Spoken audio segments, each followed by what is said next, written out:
Okay. Sounds like you're recording. Does sound like it. So, all right. Welcome to another episode of the Worldview. Here I got a guest.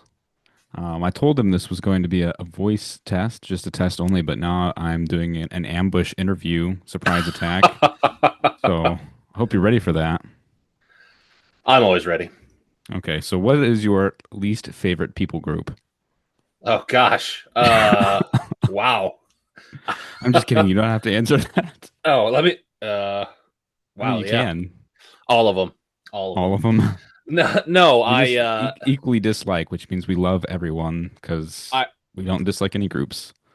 yeah, so I love my people. I'm not going to be ashamed of that. I was driving home from work today and a thought occurred to me. That for the love of my family, I'm called a white supremacist. For the love of my country, I'm called a xenophobe. For the love of my culture, I'm called a racist. And it's just like, you know, is my life about loving the things that I hold dear? Or is it about conforming to someone who doesn't like me, conforming to their opinion of me? And so, yeah, I mean, in that sense, come what may, I'm not going to love my people any less. I'm not going to love my family any less. I'm not going to love my country any less. So, I do prefer my people over other people. I prefer my family over your family, or anybody's family. Not to say that I wouldn't help a family. I'm a Christian, so Christian charity, Christian generosity is a thing that I think is, a virtue we should hold to. But if it's me or you, it's me. So. But holy moly, right off the bat. Yeah, no, I mean, I think you're onto something for sure. Yeah, I mean, we all have things we're familiar with, things we were raised with, and especially given the context we've been raised in, we definitely have an affinity for things that are European in nature, because that's Sure. what we were raised in. That's what our families raised us with. Those are the ideals we came up with, and the history that we learned, and so of course we have a favor towards those sorts of things. Um, we could just do a test. No, I don't know. Did you want to try to aim for an episode?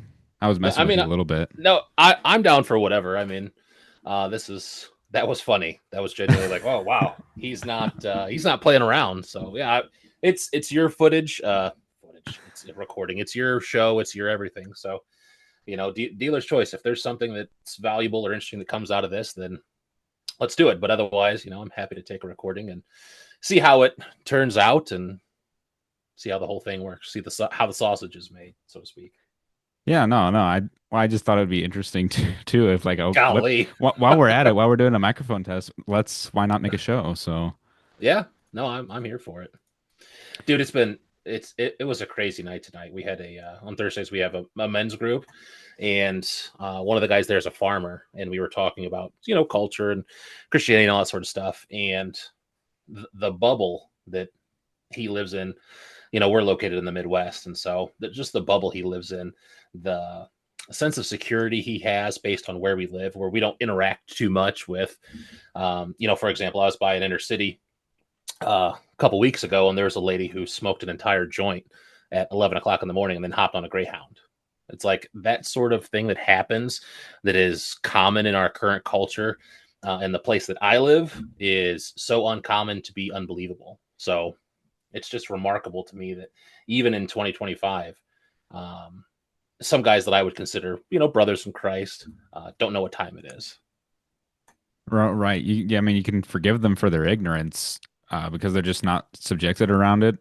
I know there's been a few times where I've expressed certain views to people and they say, "Oh, that sounds mean or that sounds hateful," and it's like, listen, I know your life. I know you just go home and you go to work, you go home, you don't interact with people, you don't get out much, and so you don't experience the sorts of things that are going on in the world. But me, I'm relatively active. I get out, I go places, and as a result of that, I see a lot of things and I deal with a lot of people, and it's really hard to ignore. It's not hard to ignore. It's impossible to ignore. I think what's interesting is I think a lot of people put on their blinders and they really do just view every single person as an individual. So if you're not paying attention to patterns and you begin categorizing interactions you have with people, yeah, you can tend to basically say like, oh, that person did this thing, and that makes them a person that I don't want to be around because they're unruly or annoying or whatever the problem was. And and I was there at one point. I remember I was going about basically viewing everyone as an individual.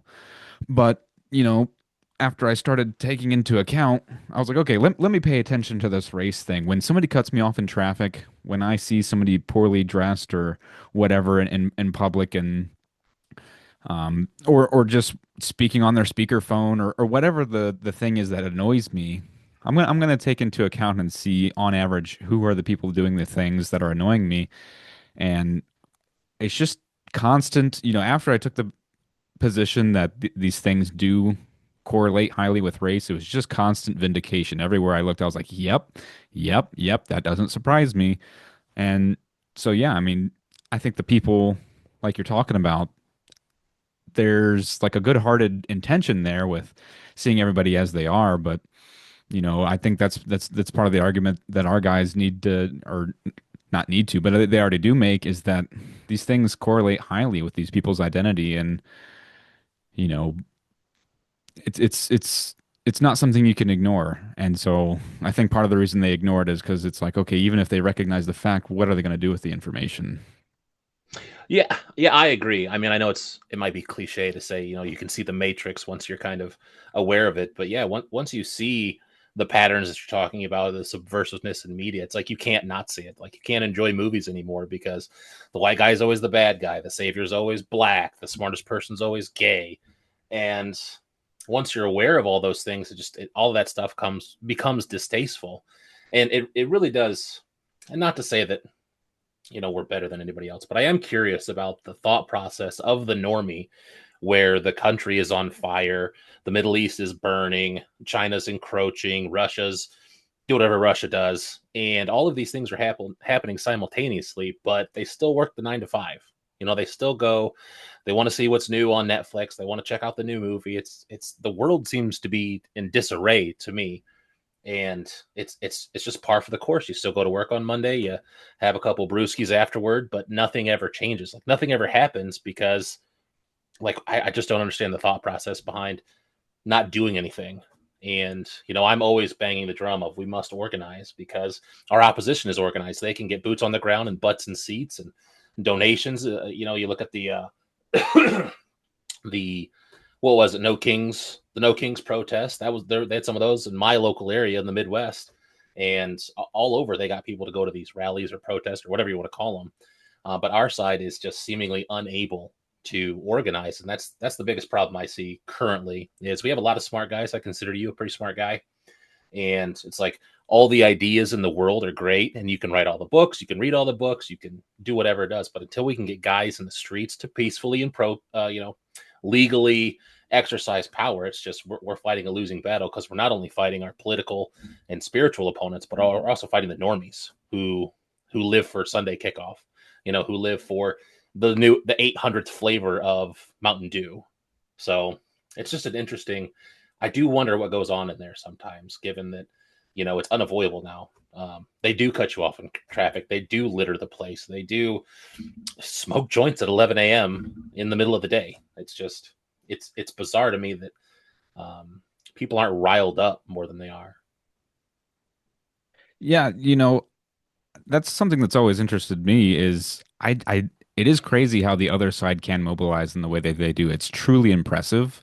Yep. The way they've captured all the institutions and they own the media. And it's when I say they, it's just people who disagree with us. And Yeah. not even with our specific points, because we have disagreeable takes to the normal person, I'm sure. But you're talking about general left and right. The left has been so effective in everything they've done. And so these middle of the road normal people,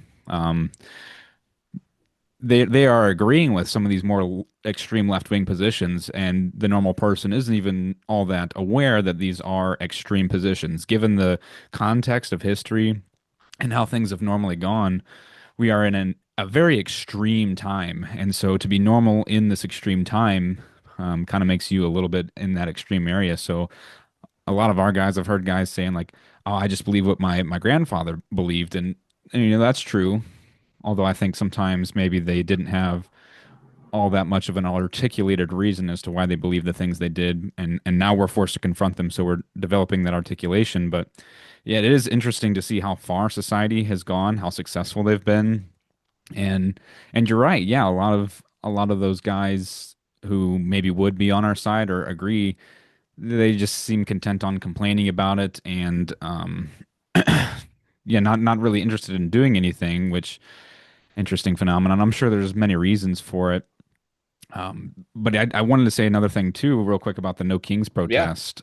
Um, my dad, my dad he likes Jeeps, and so he was riding Okay. around in his Jeep with the top down, doors off, and he's a patriot. He's an American patriot, and so he has this big flag always mounted behind his Jeep. So as he drives down the road, the flag's waving, and he was driving on his way to a Jeep thing, and there was a No Kings protest at the courthouse or town square or whatever of this town he was driving through. And for the simple fact that he had an American flag on the back of his Jeep, they were pointing at him, screaming at him, flipping him off, which was funny because, like, I don't know if you've noticed that the New Kings protests, they've been carrying American flags, and a lot of their flags are kind of mimicking like the MAGA flags. It looks MAGA from a distance, but when you get up Sure. close, you realize the message is different.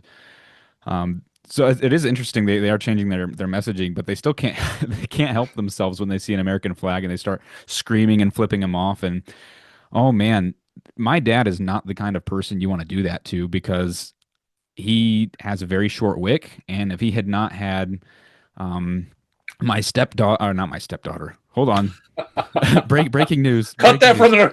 the cut that from His the recording. stepdaughter, if he had not had his stepdaughter in the vehicle, I don't know if everyone there would have survived because he does not have that much control over of himself. It was only for the sake of the stepdaughter he did not get out and start Sure. fist fighting people because, I mean, he doesn't know a lot about politics, I would say, but he gets real fired up when people are screaming at him just because he has an American flag. Like he was getting real worked up just talking about it. I just thought that was like a little interesting tidbit to share with you.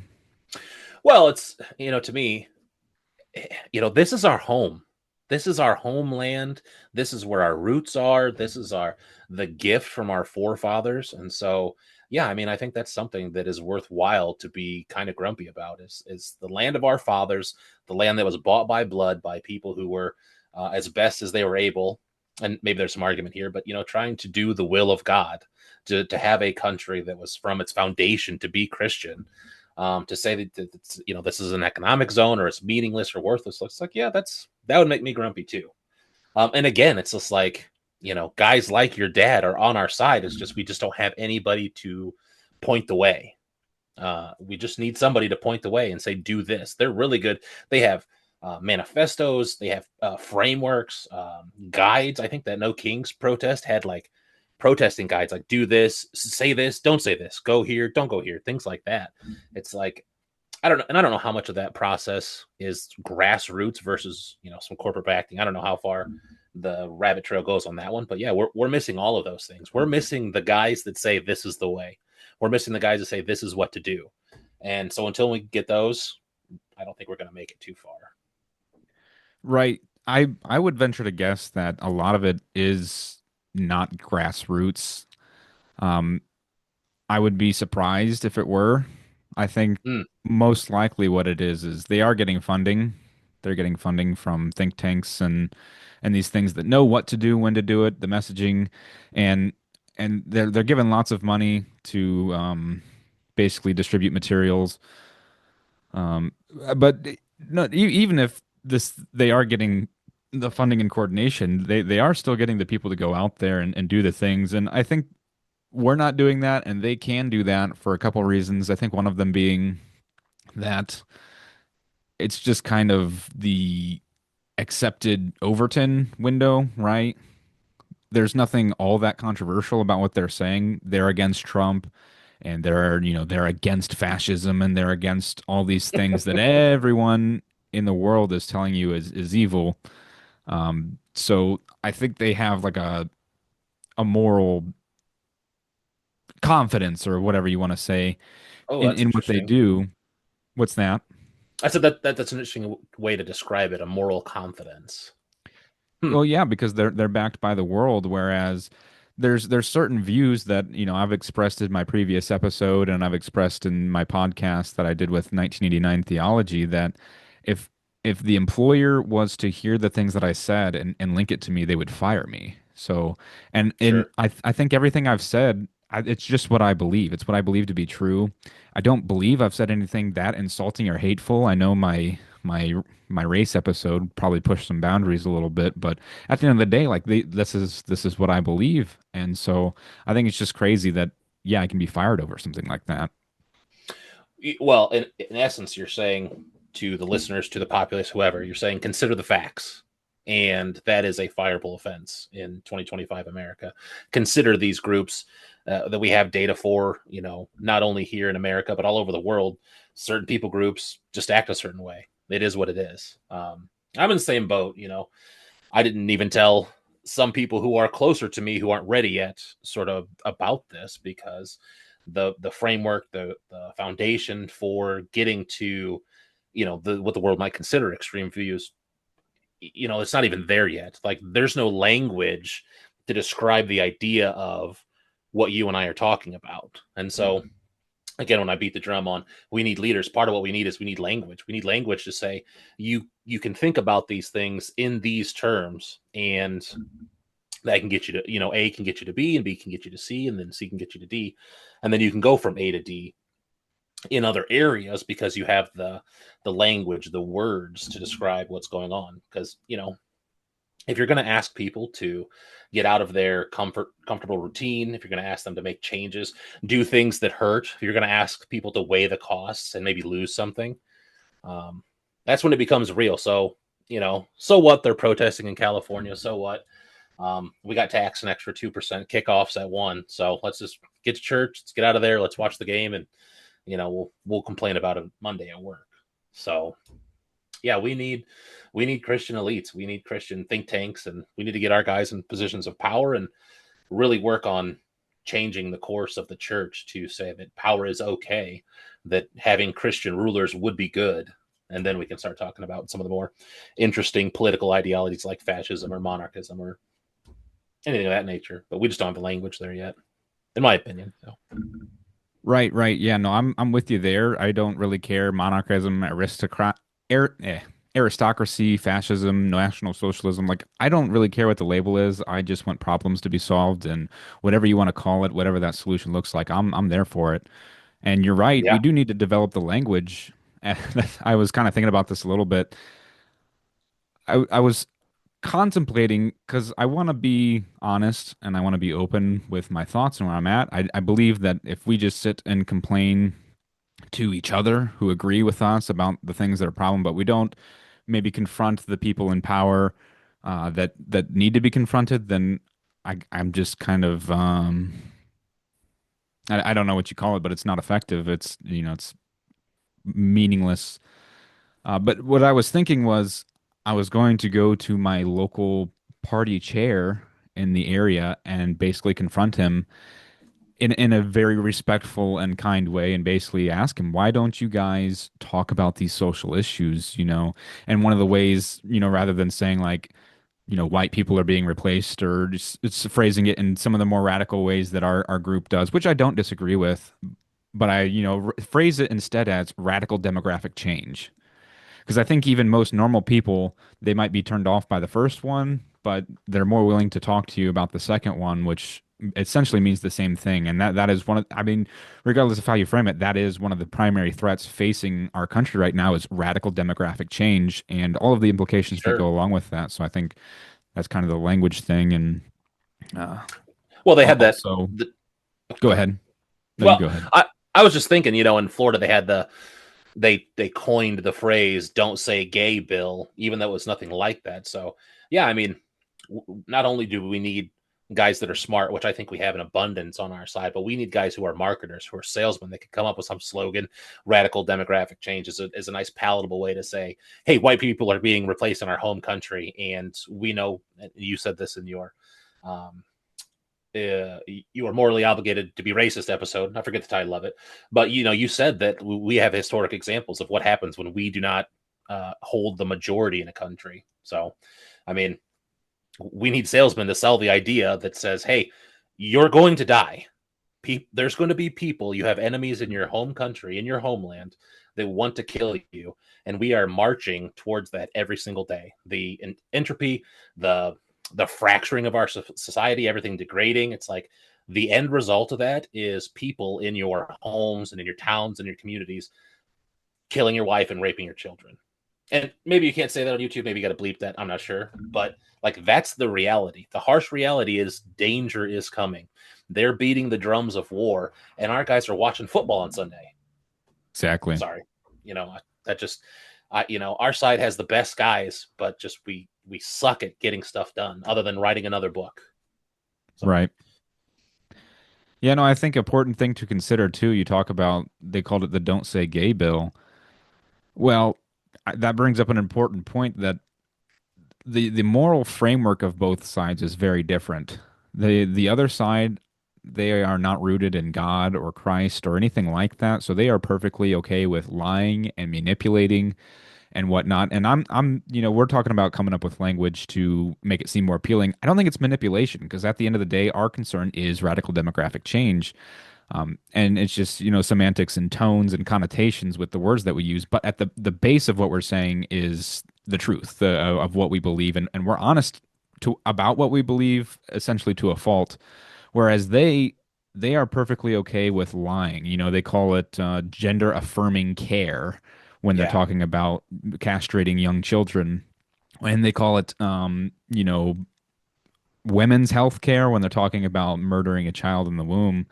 And so they are perfectly okay with dressing up the things they want in language that is not the same. It's they are lies. They are lies that are meant to emotionally manipulate people in a way that is definitely distinct than, what we're talking about with, we have to sell it to people and using a certain language. But so I think that's kind of a hump to get over. And I don't know necessarily how you fight that because they're always going to lie. They're very good at it. And our side, for better or worse, is so caught up with their moral framework. Like I said, it's to a fault, and it's to a fault to the point to where like we're always infighting with each other, which I think is a major problem. Absolutely. Because this guy or that guy doesn't agree totally. We're gonna fight them, oppose them, disavow them. Like the left does not disavow their people, and that's why there's an example here. So you hear about what's that Scotland girl's name? Oh, Do you know? Ruby or something like that. Okay, well, I didn't even know that. If that's the case, if that's her name, I didn't know it. But Ruby and something, Lona or something. I know I you're talking I about saw wielding the axe and the yes, hatchet. Yeah. yes. So I saw a post on X that was essentially explaining why the video isn't what you thought it was. It was, according to this guy, she's a gang member, and that's why she had the axe and the knife in the first place. And I'm not gonna, explain everything that he explained here, but I was just like, why? And he wrote like a whole page, and I was like, why are you going to, if you're on our side, which I don't think the guy even was, but Hmm. a white guy that's going to go out of his way to defend some non-Scottish person in Scotland confronting or having a confrontation with a white girl, regardless of the context, she's like a white teenager, and there's an older migrant man, supposedly. Um, if you're gonna side against the white girl, like that's I would essentially say you're a traitor in that aspect. Like that is her homeland, regardless of whether she was in the wrong or not. If she was in the wrong and the guy was in the right, at least for me, tactically, like I'm just gonna ignore the story. I won't, and maybe I won't contribute to the lies, but I'm not gonna contribute. I'm not gonna. We have to have some level of solidarity with white people.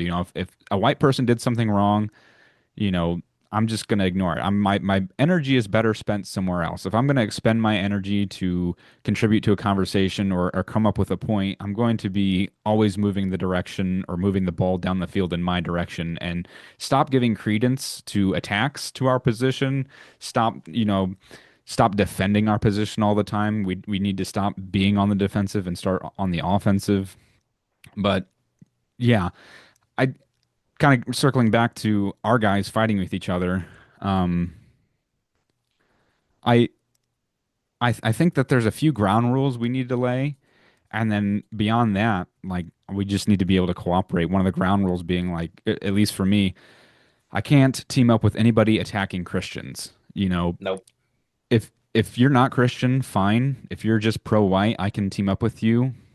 If you're Catholic, I can team up with you. If you're Orthodox, I can team up with you. I think you're wrong, but as long as we are working together towards this specific goal, like we can argue about theological problems later because if we don't solve the problems we're faced with now, which are existential, we cease to exist. As I've said before, because of the nature of existential struggles, we will cease to exist, and you won't be able to have your baptism debate anymore.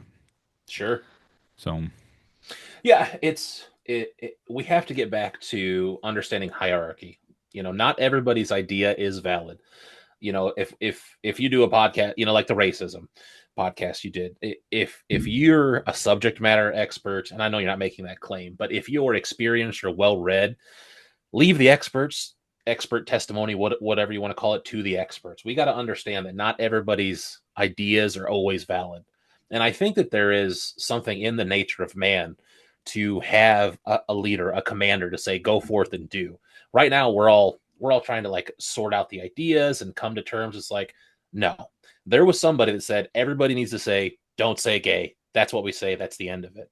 And that's what we need is we just need guys to point the way to say, the baptism debate is shelved right now until we win back the country. Then we can argue about it over whiskey and cigars at some dude's house, and we can hash it out for hours and hours. But until then, we have bigger problems. And so we've got to get back to hierarchy, and that some men are better than others, maybe in general, but definitely some guys are better at leading. Some guys are better at doing the research. Some guys are good at thinking about stuff and developing ideas. And some guys are good at messaging. We need to figure out who's good at what and get them in the position to do that instead of everybody trying to do everything all the time. So again, it just comes back to organizing and having a proper framework. If we had that, this wouldn't be a problem because, some guys want to be boots on the ground. Some guys don't want to interact with the opposing crowd or do debates or interact in a way that's anything more than like holding a sign or something. And so those guys exist. I know they're out there. I know some of them personally that do not want to debate. They don't want to argue. They just want to say, I love Jesus. But if you got him in a position to where he could hold a sign or write a petition or go to a school board meeting or, grassroots political movements, I think those guys exist. We just need guys that'll say, go and do.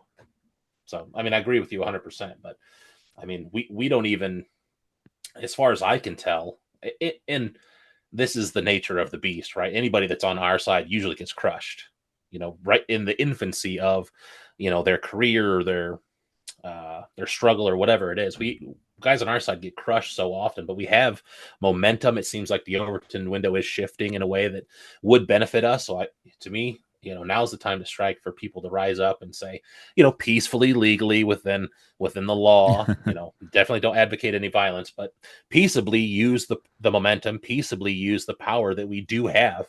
We are the consenting governed. It's like we can take power in a way that's legal and lawful and all those disclaimers, but we can take power and affect the good we want to do if we would just recognize that it's a possible goal. And then for the guys that have the calling, that are leaders, to rise up, it's like, now's the time to strike. Now's the time to get going. Now's the time to build our tribe. And so once we get these guys, it won't be hard, I don't think, to get our guys thinking in categories. We don't think in categories of homeland or tribes or peoples, this rugged, hyper individualism that is our heritage in America, for better for worse, it affects how we view things. And so we have to take this individualism and blend it with communalism so that we can think in these categories, because they're just alien ways to think. Like, we don't think in categories in the way we need to, so that we can say, oh, look, every Indian truck driver is a danger, instead of saying, well, Abu or whatever his name is, he's bad, but every other Indian driver driving a semi is okay. It's like, no, don't risk your life getting behind these guys. Don't risk your children's lives by being okay with them getting licenses and they can't even speak English. Right. Yeah, we have to be able to see patterns and act on patterns, create rules based off of generalities and not exceptions. But just real quick, Correct. the meeting ends in 10 minutes, so I want to wrap this up. Oh, I got two more things for you. you're good. Yeah, go ahead.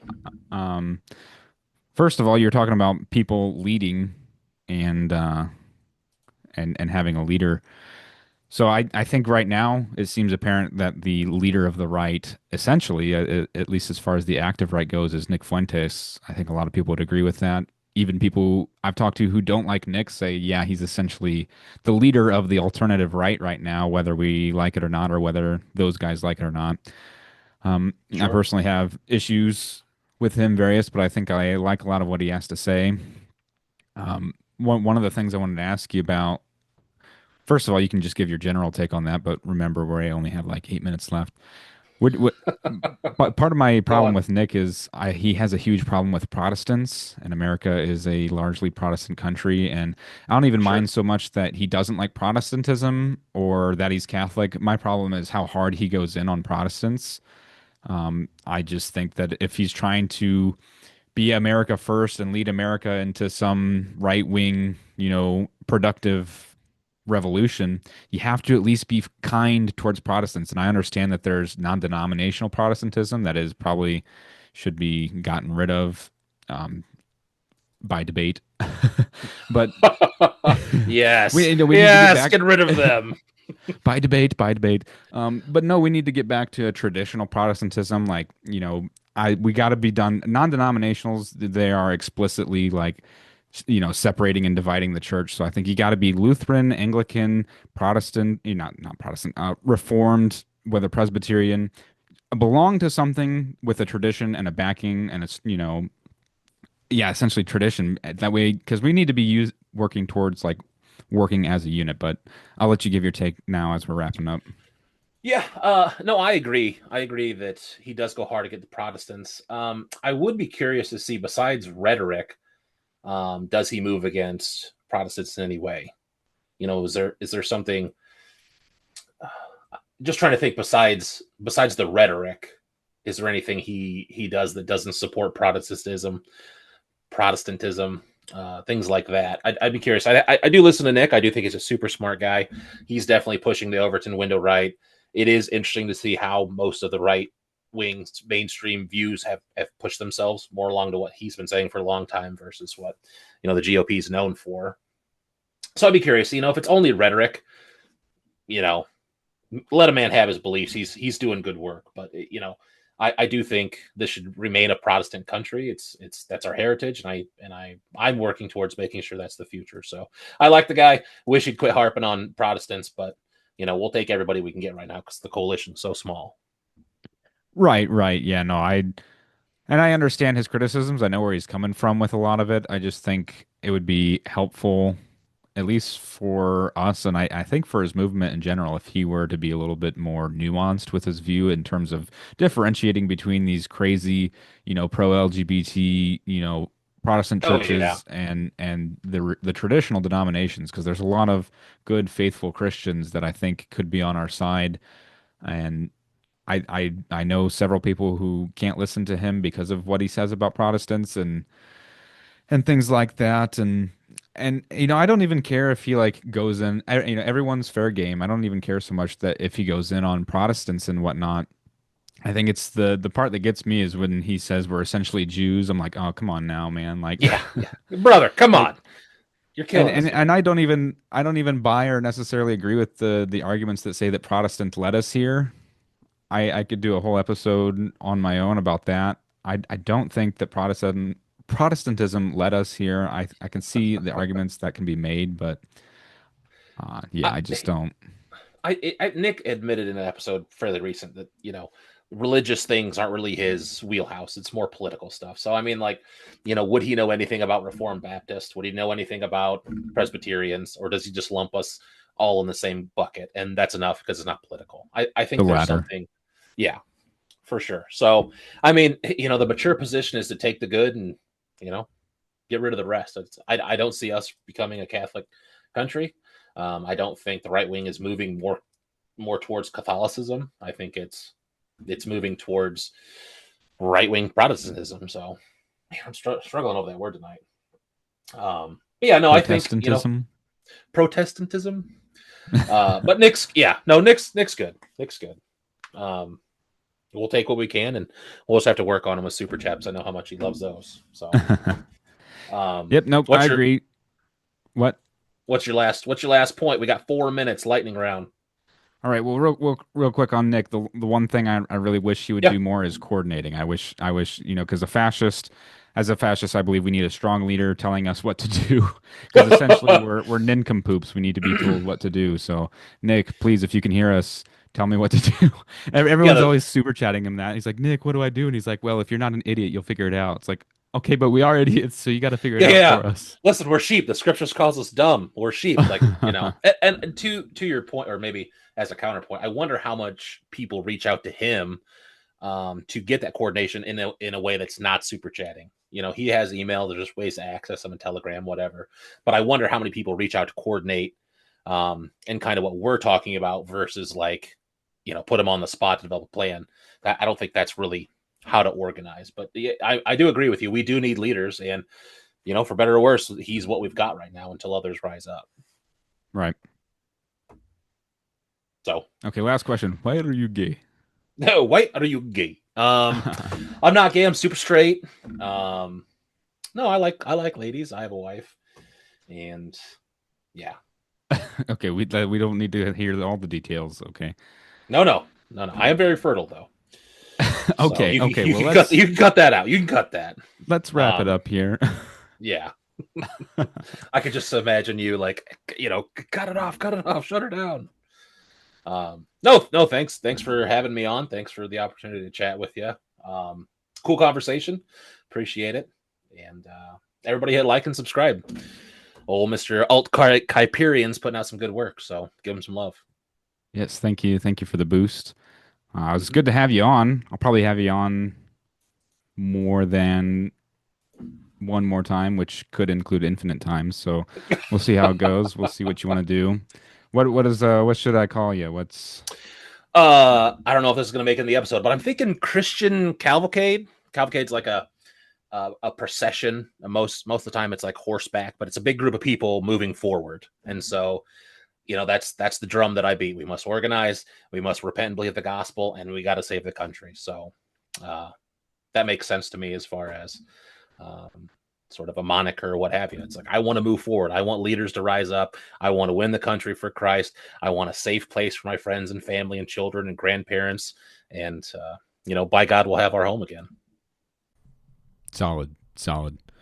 All right. Well, we're gonna wrap it up here. I hope you guys all have a great week and remember to stay true to Christ and honor your people.